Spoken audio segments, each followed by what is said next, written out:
Ibu, Bapak, saudara-saudariku, rekan-rekan muda, dan anak-anakku terkasih, Shalom. Salam damai sejahtera bagi para saudara sekalian. Selamat berjumpa kembali dalam Renungan Harian Katolik. Hari ini Sabtu, tanggal 28 Februari tahun 2026, merupakan masa Prapaskah yang pertama. Tema renungan hari ini adalah panggilan untuk hidup dalam kasih dan kesetiaan. Saya mengawali permenungan hari ini dengan sebuah kisah yang sudah cukup lama. Ini terjadi pada tahun 1997. Ada seorang pewarta Injil yang berasal dari Los Angeles, California, Amerika Serikat. Namanya Dan Bowman. Ia ditangkap, ia disekap selama 9 minggu. Dalam satu kunjungan pelayanan Injil di Iran. Tidak jelas mengapa ia disekap, karena merasa tidak melakukan kesalahan apapun.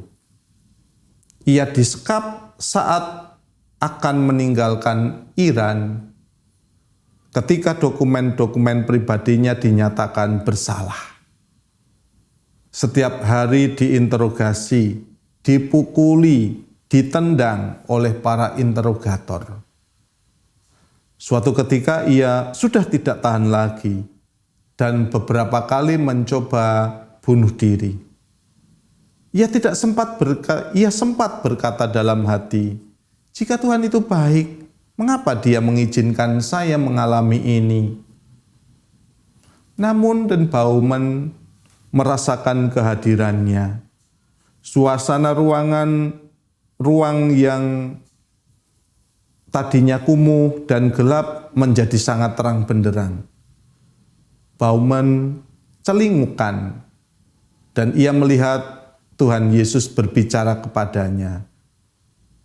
Dan Bowman, aku mencintaimu, aku berjanji menyertaimu.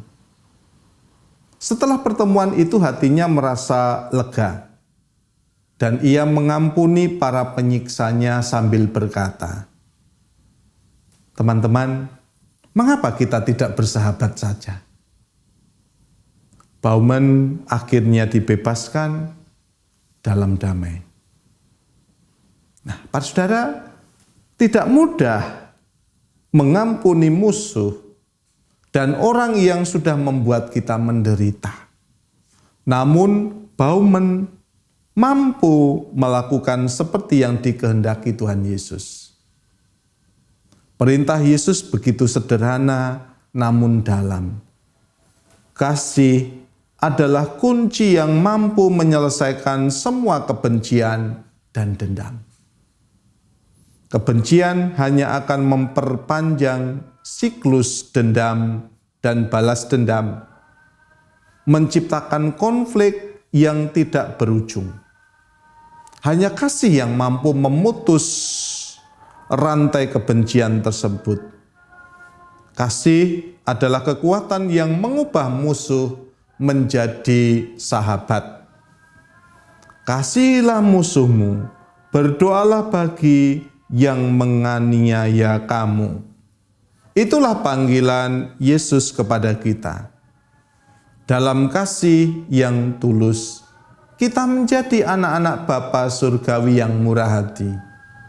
Ini bukanlah cinta yang mengharapkan balasan, tetapi cinta yang murni dan tanpa pamrih, seperti matahari yang menerangi baik kepada orang baik maupun kepada orang jahat, serta hujan yang turun bagi orang yang benar maupun orang yang tidak benar.